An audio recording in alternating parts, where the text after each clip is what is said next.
واصنع الفلك بأعيننا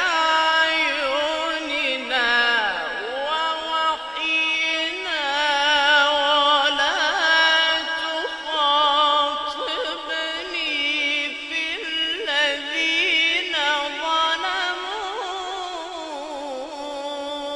إنهم مغرقون.